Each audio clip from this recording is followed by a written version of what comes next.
Welcome to the Ice Guys, presented by the Hockey Podcast Network. Friday, March 18th, Ian Cameron with you, ready to break down the Friday NHL card. 6 games, a few more games than we usually get on a Friday. Looking forward to talking about them here on today's edition of the Ice Guys.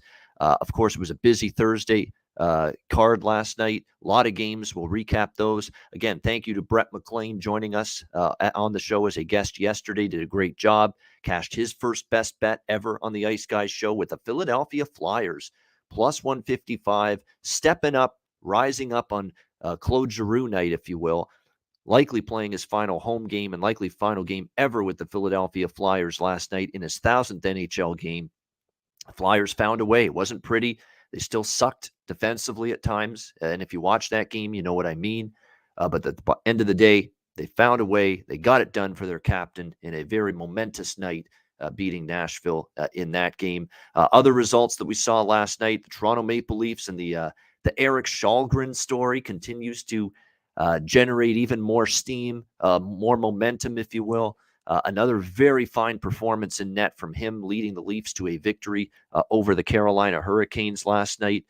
Absolutely outstanding job by him once again. He looks very calm and poised in between the pipes right now for this Toronto team, and you definitely have to give him a lot of credit for that, playing with confidence. They've played pretty well in front of him as well, this Leaf team, defensively. These 2 victories they've had back-to-back against Dallas and Carolina, but certainly Källgren has stood tall in net for them, leading them to another victory last night against Carolina. And that's a very good win for Toronto because that Carolina team we know is very good. And the Leafs, we always say, are they capable of rising up, beating the best teams? They did that last night. Washington pummeling Columbus 7-2. That was the easy one for me with the best bet on the Capitals and the Blue Jackets over 6.5. I thought of all the games on the card yesterday, that had the chance to be one of the more high-scoring games. It was, especially once it got confirmed that Jonas Korpisalo was going to be in net for Columbus. I think that made that opinion even stronger that, look, Washington was going to get theirs, and it was a question of could you get enough from Columbus, and you did. In fact, you didn't even need anything from Columbus. Washington goes over the total all by themselves last night with that 7-2 win over the Columbus Blue Jackets. The Islanders with a mild upset. They were about plus 120 underdogs in the Battle of New York against the New York Rangers. They get the job done with a 2-1 victory last night. Credit, by the way, to the Islanders. And Anders Lee again scores. Boy, we had a good night with some of these props once again. I mean, we had multiple winners on the board. We had David Perron finding the back of the net for St. Louis. Cole Caulfield, I took him to score a goal. We had Anders Lee. We had a decent showing there. Bjorkstrand got on the board for Columbus. Anthony Mantha, I mentioned him yesterday for Washington to score. So absolutely, solid result. And over time, if you can hit on 5 or 6 goal scorer props in one night, even if you lose 10 or 11 or 12, chances are you're still going to turn a profit because the plus price return you're going to get on the winners is going to override anything you lose. So that's always the goal. It's, you can go 6-10 or 6-12 or 7-13 with goal scorer props and be profitable. It's very possible. And so your goal is just to hit a handful of all the props you bet and hope. And often it can be enough to lead you to profit. So that's always what you're looking to do with that. And again, we were able to cash in with a few of those last night. Just the other games quickly. So good win for the Islanders and 2-1 last night. The more I look at the Rangers, and we talked a little bit about this on the Betcast on Tuesday. I know John Massey certainly brought it up. He actually made the point that this Rangers team, they very much can be a one-line team at times. If Zibanejad and Kreider and Panarin are not going for you, who else is? Ryan Strome, not every game you get it from him. Alexis Lafreniere, we're still waiting for Alexis Lafreniere to really burst out here and show what he's capable of. And he shows you in glimpses here and there, but it's nothing steady. It's nothing consistent in terms of the production. Bottom of the lineup's not exactly lighting it up right now. I'm talking about your third and fourth line forwards for the Rangers. So, yeah, there's definitely some issues right now in terms of where are they going to get that offense from down the lineup a little bit. A lot is put on the shoulders of Zibanejad and Kreider in particular, those two. And oftentimes you're not getting as much lately from down the lineup for this Rangers team. Other games last night, Pittsburgh pulls it out for me. I had them minus 120 against St. Louis. They survive in a shootout 3-2. That would have been a tough beat. Not a bad beat, but it would have been a tough beat for those of you that backed Pittsburgh last night if the Penguins had lost that game, because they controlled the play. They really did. Ville Husso was the main reason the St. Louis Blues got a point in that game. And I think you're going to see, that continue to be the story for St. Louis, that as long as Ville Husso continues to play like he did last night, albeit in a losing effort, he's going to probably get his share of starts down the stretch when you talk about the platoon going on for Craig Berube with him and Jordan Binnington right now in net. LA, wouldn't you know it? I did actually end up on San Jose for a small bet, but wouldn't you know it that as soon as, we talk about San Jose owning LA, and I took LA the last 2 times they played San Jose beat them, and didn't I just say this on the show yesterday? The moment I jump ship here and take San Jose tonight, watch LA come out and play a great game, and that's what happened. Kings with a very good shutout win, albeit being shorthanded, 3-0. They take down the Sharks. Edmonton 6-1 win over Buffalo. That could have actually been even worse for Buffalo because Craig Anderson made an unbelievable, raise the foot in the air, raise his skate in the air to make a save on one of those Edmonton chances last night. But it could have been worse, actually, for the Buffalo Sabres, if not for Craig Anderson. We got to give Mike Smith credit. He hadn't played for a few games now, and he stepped in and played a solid game in net for the Edmonton Oilers, but the team played well in front of him. 6-1 Edmonton win. What about this one? A stunner in Van City, Detroit, who hasn't been able to get out of their own way, who hasn't been able to stop, wouldn't even be able to stop, the Ice Guys All-Stars, me, Alex B. Smith, Andrew McInnis, Terry Edelman, Vito. I mean, we put a team on the ice together of Ice Guys on-air people and viewers and listeners. We probably could have scored some goals lately against this Detroit Red Wings team, the way they've been playing defensively. But boy, last night they definitely stepped it up at that end of the ice, and a 1-0 win and a good performance from Nedeljkovic. Bruce Boudreau was pretty critical, though, of his team just staying to the outside, staying to the periphery, and not really getting to the slot area, not really getting inside position on Detroit in that game. And I think that's kind of true. If you look at it, Vancouver just wasn't mentally sharp from the beginning. It's a classic. We look past our opponent's spot, and it sometimes can happen to anybody, and it happened to the Canucks tonight. They know Detroit was just woeful going into last night, and I think Vancouver kind of said, well, we're just going to slide it. We're just going to roll out here on the ice. We're just going to try to mail it in with a half-ass effort and hope that gets it done because we're playing such a team that's just completely out of sorts right now. Well, this is the National Hockey League. It doesn't always work that way. If you don't bring the work ethic, if you don't bring the ability to compete for loose pucks and battle and win one-on-one battles and get to the front of the net, and if you don't do all the things that the Vancouver Canucks clearly didn't do last night, you could lose to anybody. Simple as that. And definitely we saw that on full display against Detroit last night in the 1-0 loss. And then, of course, you've got Colorado and San Jose. Or no, that's tonight, sorry. You got Florida and Vegas. I'm looking at today's board. Florida, Vegas, the final game last night. Of course, our colleague Andrew McInnis was there on his Vegas trip in T-Mobile Arena for that game last night. And the Vegas Golden Knights get a much-needed win, 5-3. Again, still playing without a ton of key personnel on that team right now, but they overcame it. They had a good game. They found some offense finally, and they did a pretty admirable job against, we know it's a very explosive Florida team, and a much-needed win for the Golden Knights, who are at the point now where they're barely hanging on for the second wild card spot in the Western Conference. So there's a boatload of teams that are right behind them, Dallas and Winnipeg and Vancouver, among others. So to be able to get Anaheim, all those teams. So to be able to get that win was significant.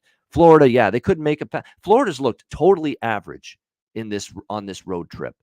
And that's concerning to me. Like, if I'm Andrew Brunette, I got to reel this thing in a hurry and find our way to get my team to a level on the road that they seem to play with at home.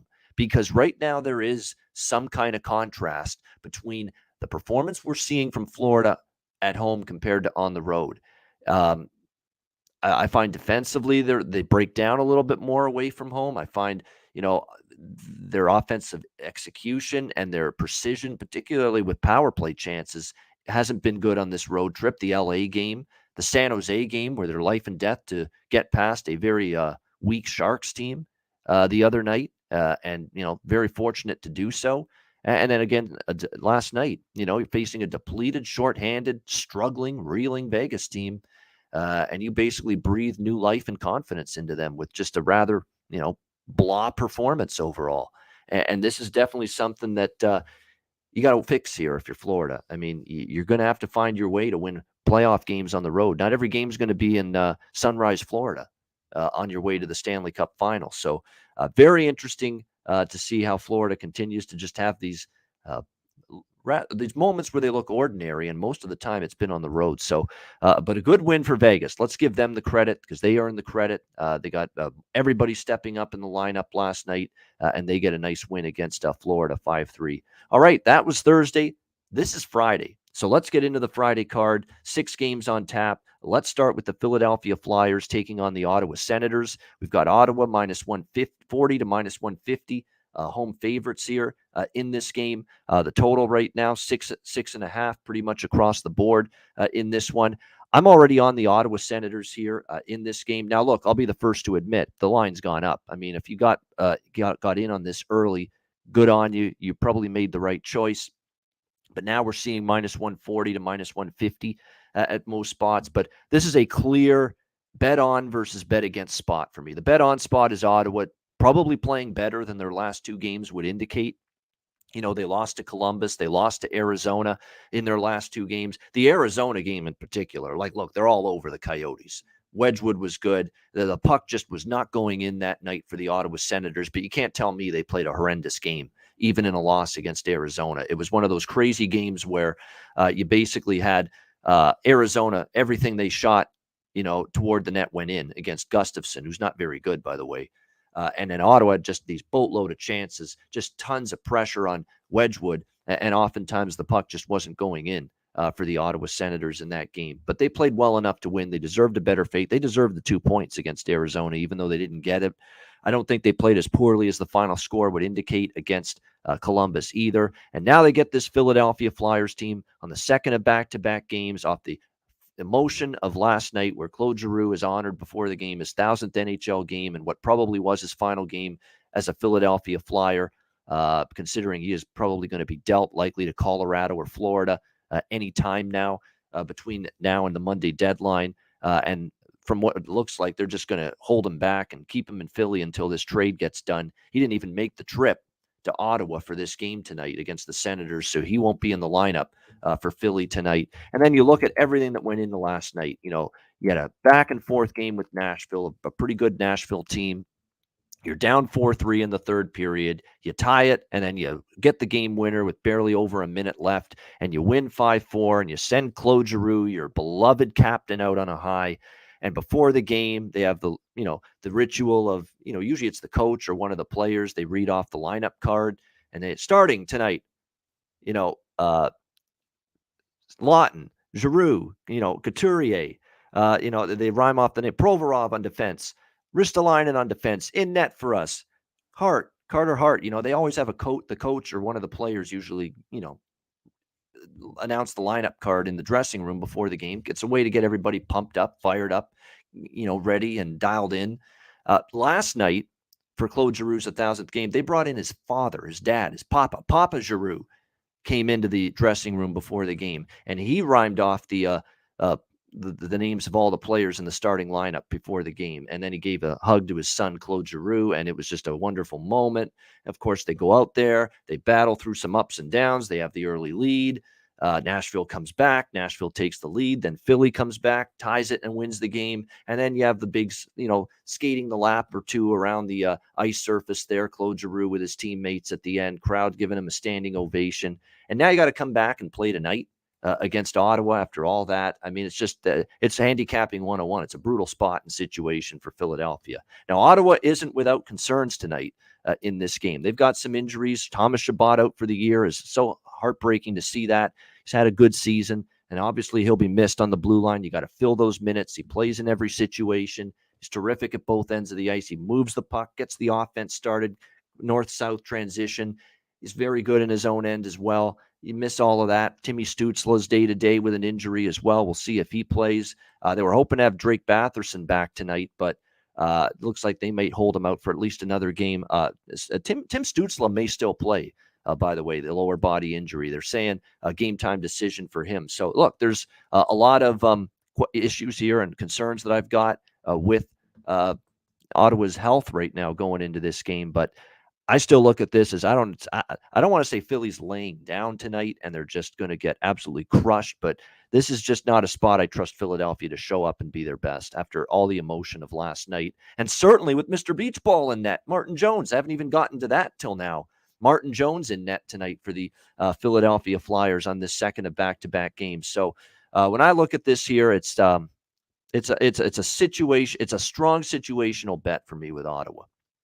Doesn't mean it's going to win, but the one thing, like I said about Ottawa, is the effort's been better than their results in their last few games would indicate. They played well enough against Columbus. They dominated Arizona. They should have won that game. I know they're only 2-8 in their last 10 games, but you're going to talk about Philadelphia trying to ramp up again after last night. I think that's going to be extremely difficult for them to do that. So I'm going to look toward Ottawa rather, minus one. Minus 140s are still out there, so I would go with that. And I'm also jumping on the team total over 3.5 for Ottawa. As soon as I see Martin Jones in net, that's all I needed to know. So I'm going to do 2 Ottawa bets here. I got minus 125 on Ottawa earlier. Minus 140, I still recommend them at the price, 15 cents worse approximately, but I still recommend Ottawa, and I'm going to go with the Senators team total over 3.5 here in this one. Again, tough spot here for the Flyers after the magical night that it was for what's soon to be their former captain, Claude Giroux. All right, next up, we've got Washington and Carolina. Carolina Hurricanes minus 160, home favorites, 6 the total. In this one, of course, Carolina and Washington both enter this game on a back-to-back. They both played last night. Washington victorious, 7-2 over Columbus. Carolina losing to Toronto, 3-2. 36-21, and there was a point in the first period the shots were 12-2 in favor of Carolina. I mean, Kakalaki was all over Toronto in the offensive zone in the first period, but they ran into this young kid who's just been magnificent in 2 games, Eric Shalgren here for the Leafs, and Carolina couldn't solve him. Now, there are some injury notes to be aware of for Carolina coming into this game. Jordan Staal only played 15 minutes last night against Toronto, left that game due to injury, and we've got some question marks now about whether he's going to be available tonight. Although what we've noticed here early in the day is that we have not seen Jordan Staal on the injury report. So the assumption is he's obviously, it's not as bad as we think. He might play tonight. That's what I'm going to assume, because you don't see him listed on the injury report right now for this Carolina team. They've got him slotted in the third line center spot, so which is his normal position. So it's looking right now like we probably are going to see Jordan Staal in net for the or not in net, on the ice, I should say, for the Carolina Hurricanes. They've also got a couple other injuries, including Martin Nuke. He suffered an injury last night against Toronto. He's day-to-day. It didn't look good. And look, he only got 3 goals, 7 assists from him, but he's a very good defensive forward, so you'll miss that component of his game and what he brings to the Hurricanes on a nightly basis. The good news is Tony DeAngelo, someone that's really been impressive since joining the Hurricanes. He's had his head on straight, no shenanigans, no problem child issues for him here in Carolina like he had with the New York Rangers. He's fit in nicely. He's been a good player for them, but he's been out for a period of time, and there's a chance we might get Tony DeAngelo back for the Hurricanes on the blue line tonight. And what a nice addition that would be for them if he's able to suit up. He's had a very solid season for the Hurricanes. 9 goals, 31 assists. He's put up 40 points in 43 games. We're talking about a guy that's almost a point per game producer from the back end this year for Carolina. That's how solid he has been for this team. So there is a chance that we do get DeAngelo back on the ice tonight for the Hurricanes, which would be a nice boost for them. Washington, a nice 7-2 win. It's kind of like that typical situation, though, where Washington's playing better, 6-1 their last 7, but you have a good team off a satisfying blowout win, taking on a good team coming off a frustrating loss, and they're at home. I'm going to lean to the team that's off the loss and at home. And when push comes to shove, in spite of Washington playing better hockey lately, I still think Carolina is better than them. I'll look to Carolina in regulation here tonight. Keep in mind, TJ Oshie, he may not play tonight. He suffered a lower body injury Thursday night against Columbus early in the third period. Look, he's had all kinds of issues staying healthy this year, Oshie. It's a shame because when he's been on the ice, we see what he's done. 20 points this year in 28 games for the Capitals, but a chance he may not play tonight in this one. But I like Carolina in regulation. It's likely going to be a backup battle. Samsonov's the backup right now. That's all there is to it for Washington. There's no doubt Vitek Vanacek has supplanted him, at least for now, as the number one goalie for Peter Laviolette with the Capitals. And on the flip side, you're going to have Antti Ranta in net for Carolina after Freddie Anderson started last night. I give the edge to Ranta a little bit. Ranta's been better lately for Carolina. I don't trust Samsonov. I like Carolina around even money here in regulation. And I do like the over a little bit, simply because Washington's gone over the total in 6 straight games, 6 straight overs for Washington. Series history-wise, by the way, both teams are profitable to the over this year when they play on the second of back-to-back games. And then from a series history standpoint, we've got 3-0-1 to the over in the last 4 meetings here in Carolina between the Capitals and the Hurricanes. So give me Carolina in regulation, and I'm going to go ahead with over 6 again. I think I like the side a little bit more than the total in this game, but I think that the overs could still get there. And just in case Ronta has one of those subpar games, which he's had at times, he's been better lately, and that could open up the gates to some goals being scored. And I think Carolina will find the back of the net tonight. They pressure Washington's defense, for playing a second night of back-to-back on the road, like they brought the pressure against the Leafs and forechecked very well against them last night. They bring something similar tonight against Washington. They will, I think, find the back of the net against the Capitals here in this game. All right, we've got Boston and Winnipeg. Next game on tap. Even money both sides, -110, total 6 across the board in this one. This is another over for me in this game, Bruins and Jets. I lean Boston. I don't like betting against Boston off a loss. I don't. And obviously they're off one here against Minnesota, 4-2, losing to the Wild on Wednesday night, the TNT national television game. The one concern, though, for Boston, and it's a grave concern, is not having Patrice Bergeron for this game. Obviously, he's out. Arm infection, won't play tonight. So going to be some juggling of the lineup here tonight for Bruce Cassidy. He's going to end up putting, with all due respect to Tomas Nosek for the Boston Bruins, Tomas Nosek is, a pretty solid player, but you go from Patrice Bergeron to Tomas Nosek on the top line. That's a downgrade. That's a downgrade. And Tomas Nosek is not a top line centerman usually, but look, they're going to give him that opportunity tonight here to be on that spot for the Bruins here tonight in the absence of Bergeron. He'll be in between. It looks like. Actually, no, they're going to actually switch it. It was going to be him initially. I guess Cassidy's changed his mind because at morning skate they got Jack Studnicka up there with DeBrusk and Marchand on the top line. Hall, Haula, Pasternak, the second line, still Frederick Coyle, and the red hot, piping hot, Craig Smith, who cashed another goal scorer prop with him Wednesday night against Minnesota. Even though the Bruins lost, Craig Smith scored one of the goals in that game. Craig Smith goal scorer prop. Yep, I'm betting that again, of course. The numbers have just been ridiculous for him of late. And I think you're going to see him contribute to the scoring once again. I mean, I'll show you I'll mention what he's been doing here lately, Craig Smith, since March 3rd against Vegas. And look, he had a big goal scoring drought prior to that March 3rd game. But since the March 3rd game against Vegas, we have seen in the last 7 games, Craig Smith has scored 8 goals. So he has scored 8 goals in the last 7 games. He's actually had more goals than games played recently for the Boston Bruins. So that's a must for me in terms of goal scorer props tonight. Craig Smith to find the back of the net. Again, the thing with Bergeron is, we miss him on the top line. What else does he? It's not just offense. That's the first thing whenever a forward is out and a center is out. Oh, we're going to miss them offensively. Well, you're going to miss one of the absolute best defensive centers in the NHL. He's going to hurt. His absence hurts defensively for Boston. It hurts in terms of puck possession because who's out there winning critical faceoffs for you during the course of a game? Oh yeah, number 37, Patrice Bergeron.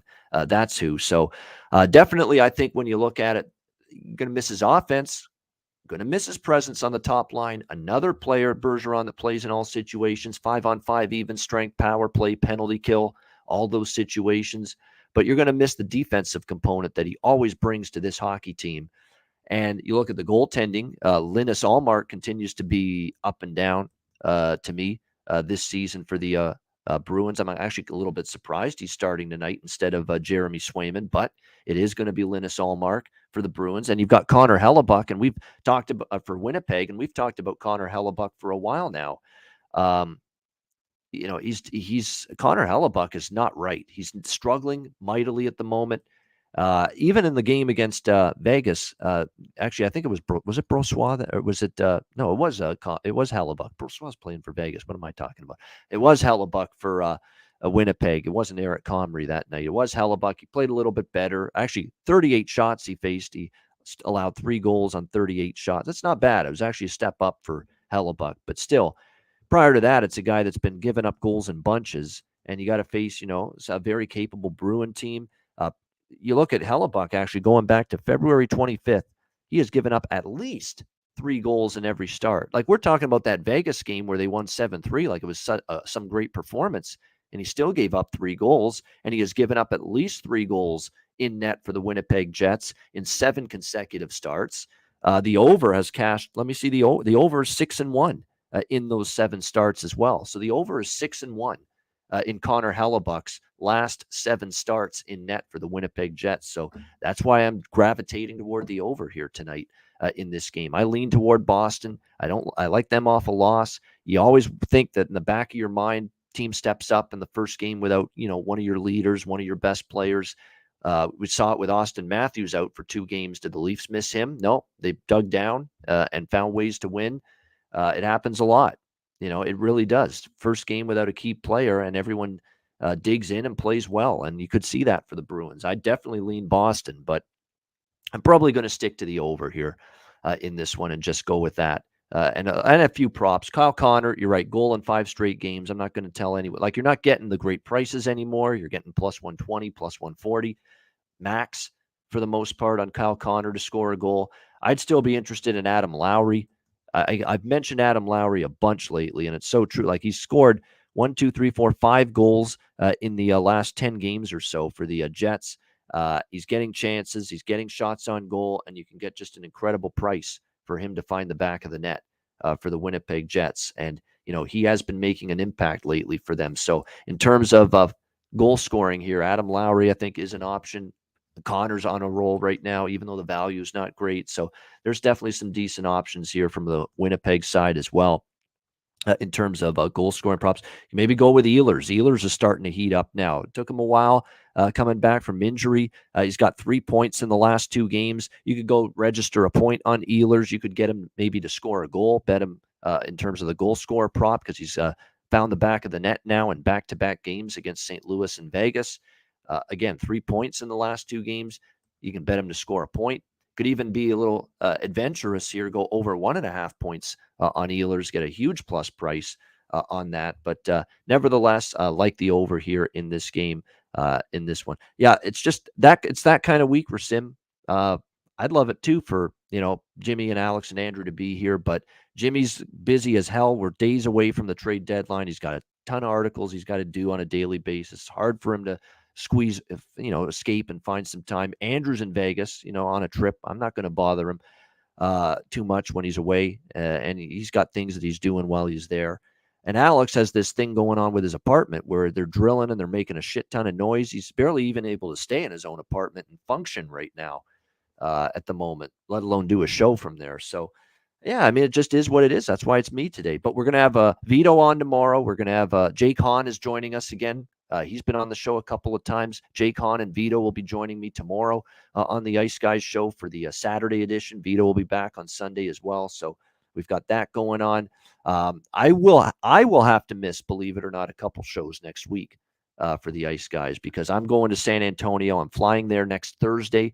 I already know I'm not going to be on the show that day. I'm probably not going to be on Friday either next week. But I'm open to be on every show until I leave the following Thursday after that. So next Saturday in San Antonio, next Sunday, and then the Monday, the Tuesday, and the Wednesday the following week when I'm still there in San Antonio, I'm expecting to be on this show. That's the plan. So I'm only hoping to miss a couple. So that's the way. That's basically our schedule right now for the show moving forward. But yeah, it's just one of those crazy weeks. Someone's away on out of town. Someone's got people just making noise in the apartment, and Jimmy's just swamped with work right now and writing responsibilities and articles. So it is what it is. So that's why it's just me today to answer your question. But appreciate it, and I'm glad you appreciate them. Definitely. All right, next up, as we continue along here, Buffalo taking on Calgary. We've got the Calgary Flames minus 400, home favorites, 6.5 the total in this game. A lot of money coming in on the Flames, and it's funny because the money came in on Buffalo against Edmonton. The price actually went down on the money line there on the Edmonton Oilers. There was some money coming in on the Buffalo Sabres yesterday in that game. And it ended up being a situation where you looked at it and you said, wow, the money's coming in on Buffalo here. And yet, what did it end up? 6-1 Edmonton.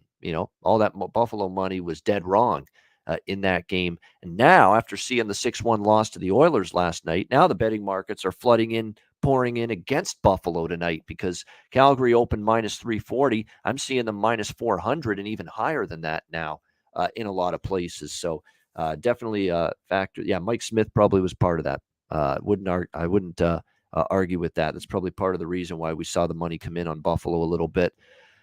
I don't want any piece of Buffalo tonight if Dustin Tokarski's in net, and I'm pretty sure it is going to be him because Craig Anderson was in last night, and he's really had a tough time. He was better against LA in his last start, but this is a guy still giving up three, kind of like Hellebuck right now for Winnipeg. It's happening with Tokarski for Buffalo. He's given up 3+ goals in pretty much every start right now. If he's in net, I would look to the over here, 6.5 in this game with Buffalo and Calgary. Again, Calgary could do the heavy lifting with this total, and they probably will. I think it's fair to say Calgary should be able to get to at least 4 goals tonight against Tokarski if he's in net in this Sabres team.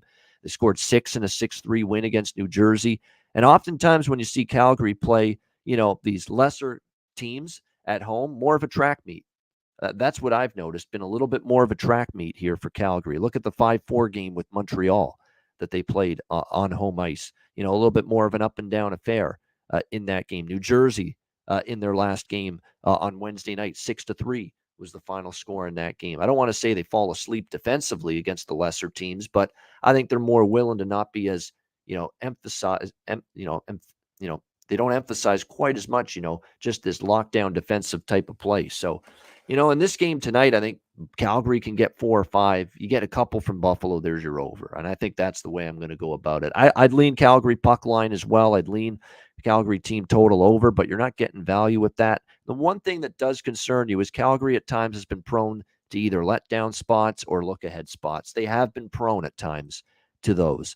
Keep in mind, they beat Colorado, they beat Edmonton, huge games back to back. They lost the next time out against Washington.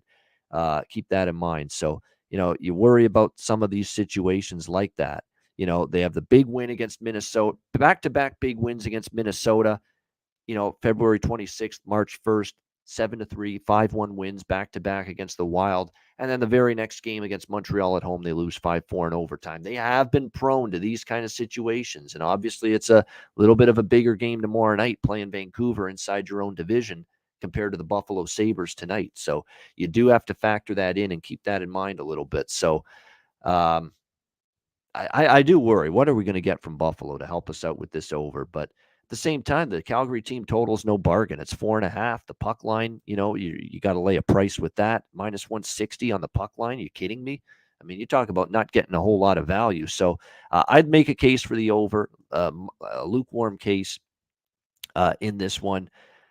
Because, look, we've seen now Calgary against Montreal, against New Jersey in these games where, lesser competition, they're not totally shutting these teams down. And Buffalo does have a good top line. They don't have a whole lot going for them after that, after Tuck Skinner and Thompson, and Okposo once in a while chips in offensively. Same with Cousins. But, they do have a very good top line that's capable of getting the offense going for them tonight in a game like this, where, again, Calgary's got bigger fish to fry tomorrow night when they play Vancouver. So that could lead to Buffalo, the door being left open, left ajar for Buffalo to get some goals tonight, and Calgary should take care of the rest against the Sabres team, especially if Tokarski's in net. So definitely siding with the over here with the Sabres and the Flames. All right, we got Florida and Anaheim next up. By the way, props. Yes, Calle Yarncroke. Thank you for reminding me. Calle Yarncroke, goal scorer prop. Mangiapane, Lindholm, the usual suspects for Calgary. I'll look at goal scorer props with them. For Buffalo, I'd stick to Thompson, Skinner, Tuck, those guys. And maybe a little sprinkle on Okposo, because he snuck up there too as well and found the back of the net at times for the Sabres in recent games. All right, Florida, Anaheim. We've got Florida minus 215, minus 220, road favorite, 6.5 the total in this game. I don't think I'm going to be involved in this one, certainly not from a side perspective. I've seen enough on this road trip from Florida to say I'm not ready to lay this or take this team again on the road. Team totals, money line, regulation line, puck line. I'm not interested in taking anything with them right now on this road trip with what I've seen. They're just going through the motions. And look, they are off a loss now. So, I guess in theory you'd expect better, but they were off a loss to LA, and then they played San Jose, who's worse than Anaheim, and life or death to win that game, and they needed overtime to escape. And, the defensive details of their game have not been great on this road trip. They've had some mistakes. They've been in the penalty box a lot, which has been not good. I'm sure Andrew Burnett's worried about that. I have, just their offensive execution and precision has not been at a level that we think it needs to be going into this one. So, when I look at this here with the Panthers and the Ducks, I'm not ready to get back Florida in this game. At the same time, for Anaheim, they're off a road trip, first game home. That's never a bet on spot, and a road trip where they were just absolutely awful. So they're not playing good hockey. They've lost 5 straight games. It was a terrible road trip. They lose to Chicago, Nashville, New Jersey, Islanders, Rangers in 5 consecutive games. Not good. Now they're returning home. They're also shorthanded a little bit, especially up front. Jakob Silfverberg, Sam Steele, Ricard Raquel, Maxime Comtois got injured in the last game of that road trip for the Anaheim Ducks. Ryan Getzlaf, the captain, remains out for them. I mean, that's a significant amount of personnel missing at the forward spot right now for the Anaheim Ducks. And the likely to be traded before the deadline, Hampus Lindholm, one of their key defensemen, he's not playing tonight. They're sitting him out with the potential of a trade about to go down involving him in this game tonight. So just a lot of issues right now with Anaheim, and I'm not trusting them from a side perspective in this game either. So that has me right now passing on this game. I'm just seeing John Gibson confirmed in net for Anaheim. If that's the case, and it looks like he is confirmed. I'm just looking at it. I think it just got confirmed just recently. I've got to consider Florida team total over 3.5 and a full game over split with him in net. I just have to. He's been horrendous. He's lost his confidence. He's lost his swagger, John Gibson. It's not been good for him. At least with Anthony Stolarz, he's given you, a couple of good starts here and there, even though he's been kind of inconsistent. When's the last time John Gibson had a great game where, 1 goal allowed on 30 shots, 2 goals allowed on 34 shots? Where is that game?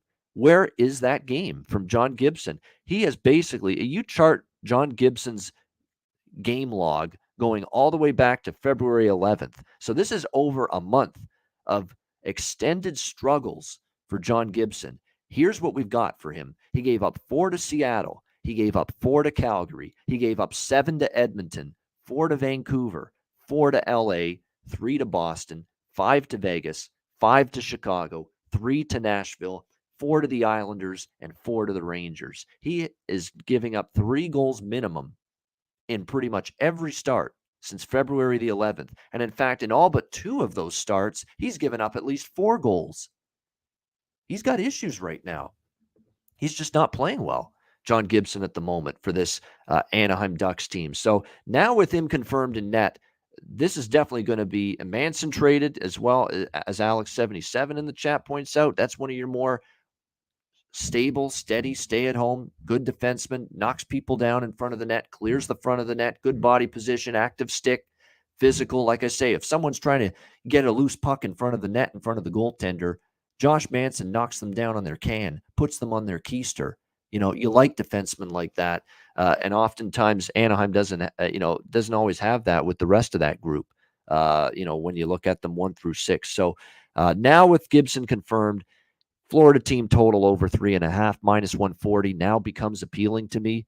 And certainly the full game over might get in play because, Anaheim at home could find the back of the net a couple times. It's not like Florida's been locking people down defensively here on this road trip so far. So I'm interested now. Florida team total over 3.5, full game over 6.5 here, which you can get plus 100 around even money. All right, final game of this. And by the way, for props, Barkov over 1.5 points is starting to cool down a bit. It's actually a very quiet game from him last night against Vegas, but maybe you go back to the well one more time with that. Marchment, Verhaeghe, you got to go with Verhaeghe. He's one of the hottest goal scorers right now for Florida. There's no question. Carter Verhaeghe's been very good. He scored again last night against the Golden Knights, even though they lost. Definitely keep an eye on that. So Florida, a couple props there that I'll probably be looking at in that game. All right, Colorado, San Jose. We've got Colorado -260 to -270, even -280 in a few spots here. Massive road favorites in the Shark Tank. The total 6.5 here across the board. I don't have much on this. I mean, Colorado, do I want to lay this price with Colorado in this situation? Not really. They should win this game clearly. But still, they're without Sam Girard, Byram on the blue line. Landeskog's out until early May. They've won 2 in a row against Calgary and LA. And look, San Jose may not score in this game because Darcy Kemper's on a 2-game shutout streak going into this game tonight against the Sharks. He's played terrific. 23 saves against the Kings, shutting them out 3-0. 46 saves was magnificent. It was one of his absolute best games of the year. 46 saves, shutting out Calgary 3-0 on Sunday last weekend. So, yeah, Darcy Kemper, who we'd expect to be in net here for Colorado, definitely has been solid in net for the Avalanche of late, and he keeps that up. It's going to be tough for them to score here, this team, and find the back of the net, San Jose, in this game. So that's the challenge. We did see San Jose. They're also on a back-to-back, so it's a rest advantage for Colorado. In fact, they've had 2 days off since playing in LA, and now you've got San Jose coming in here back-to-back, third game in 4 nights for the Sharks as well. So it's a significant rest advantage for them in this game. You know what? I'll lean Colorado puck line -1.5, -110. I'm looking at the schedule ahead for Colorado. Problem is, their next game isn't until Monday, March 21st, the day of the trade deadline, by the way. And they host Edmonton. It is Connor McDavid, Draisaitl, and the Oilers, team they're battling with for positioning. Is that enough of a look ahead? I'd feel probably more concerned about the look ahead for Colorado if that Edmonton game was tomorrow, instead of Monday. Like, you've got 2 days off. I don't buy into that necessarily. To me, they're just too good for San Jose. San Jose's in a tough situation here San Jose's in a tough situation here on the second of back-to-back games, 3rd and 4 nights. Who are they going to go to in net tonight? It's probably going to be Zach Sawchenko. I mean, they saw the return of James Reimer last night against LA, and he played well in his return. Give him credit for that. But probably going to have to turn to Zach Sawchenko now on the second of back-to-back games. Aiden Hill remains out, so it's probably going to be the young 24-year-old Zach Sawchenko, whose numbers aren't great so far, 3.11 goals against average, 911 save percentage. That being said, he's off a victory in his last start against LA, 4-3, and he played pretty well in that game. 36 shots faced and only gave up 3 goals to the LA Kings in that game. So, yeah, I mean, but I got to see more from Sawchenko. I mean, it was definitely his best game yet, but keep in mind he had struggles prior to that. We'll see if he can keep rolling here tonight in this one against a very good Colorado team, which is obviously going to be a test. I lean to the puck line, Colorado. From a total standpoint, this actually could stay under. And I don't bet a ton of unders. I'm not good with unders. I bet an under, it goes over. I've said that for years. That's the way it works too many times for me. I'm just snake bit with unders. But if I was to bet an under in this card, this might be the game. Because one thing we see with Colorado, we saw it against LA, we saw it with Calgary last Sunday. when they get a lead, and you got to think Colorado's going to be playing from ahead, for extended parts of this game. When they get a lead now, they're shutting it down. They're tightening it up on defense. They're helping out their goalie. They're not necessarily, chasing more goals when they have a 2 or 3 goal lead. We're seeing that routinely right now with Colorado. So this game could actually slow down if Colorado gets a lead. So I'd lean Avs puck line, and I would lean Avs and Sharks under 6.5 as well. As far as the props go, I thought we were going to see something out of Tomas Hertl last night, and so did Brett. We thought, he signed the big contract extension. It's a chance to showcase, why you got paid the way, the amount you got paid, why you got the 8 years that you did last night against LA, your first game after signing that big extension. And we saw pretty much zip from him and that San Jose offense last night. But I'm tempted to come back to the well. I'd like it more to come back to the well with Hertl props tonight if they were playing a worse team. Obviously, they're playing a very good Colorado team, and they're playing Kemper, who's had back-to-back shutouts. It's not like this is the game or the spot or the opponent or the goalie right now that you're facing that you want to say, yeah, let's load up on Hertl props. Let's load up on San Jose Sharks props. It doesn't feel like it's that kind of spot tonight to do that. So just some thoughts in my mind regarding Hertl, but maybe keep an eye on Hertl after this game tonight when they step down in class. They face maybe a little bit of a weaker team. Maybe then you'll want to jump in with Hertl props for the San Jose Sharks in their next game. All right, great stuff. That is the Friday NHL card. We thank everybody in the chat, as always, for joining us. I know there's a lot of college basketball going on, keeping people preoccupied, and the NCAA tournament, but we appreciate you guys joining us each and every day here on the Ice Guys show, the only 7 days a week NHL hockey betting show there is. Hit the like button if you're watching on YouTube. We appreciate that very much. And before we get to best bets to wrap up the show, a reminder about DraftKings Sportsbook. Great partners with THPN and the Ice Guys, and an official sports betting partner of the NHL.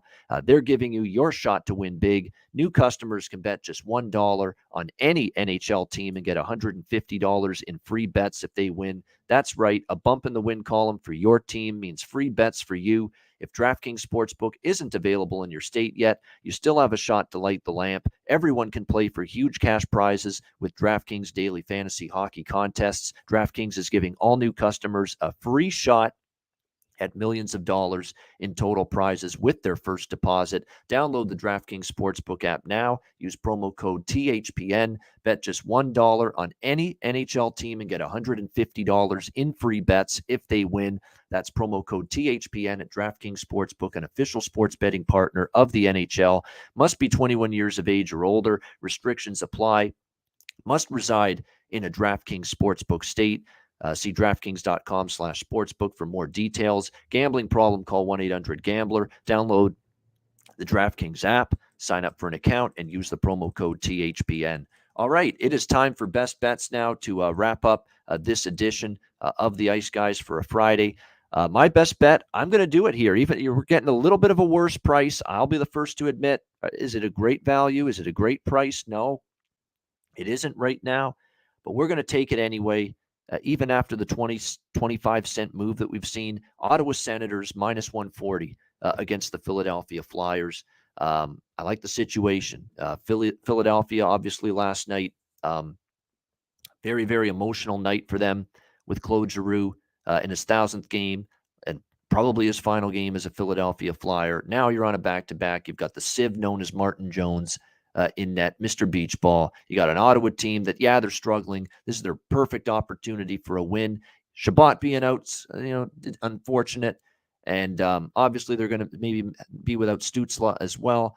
But I think they overcome that tonight. Sometimes that first game without one of your best players like a Shabbat, you all step up. You all rise to the occasion. You play better in that first game without your key player. I think Ottawa will do that. And I thought they deserved better results than they got in their last 2 games. They could have beaten Columbus. That was an even game. They lost. They dominated Arizona. They deserved the 2 points. They deserved the win in that game, but they lost. I think now tonight they get their win. Ottawa minus 140 against Philadelphia for my best bet for this Friday NHL card. And that'll wrap up this edition of the Ice Guys. Thanks to everyone in the chat for joining us. Hit the like button on the way out. A reminder, The Ice Guys is live 7 days a week, Monday to Friday, 2 p.m. Eastern, Saturday and Sunday, noon Eastern. If you can't watch the show live, download the Ice Guys podcast in audio form on all major podcast platforms, Google Podcasts, Apple Podcasts, Spotify, Stitcher, and iHeartRadio. Download the Ice Guys podcast when you can't watch the show live. I'm Ian Cameron. Have a great Friday night. Enjoy the games and good luck. And we'll talk to you again tomorrow on Saturday, noon Eastern, to tee up a huge Saturday NHL betting card right here on the Ice Guys, presented by the Hockey Podcast Network.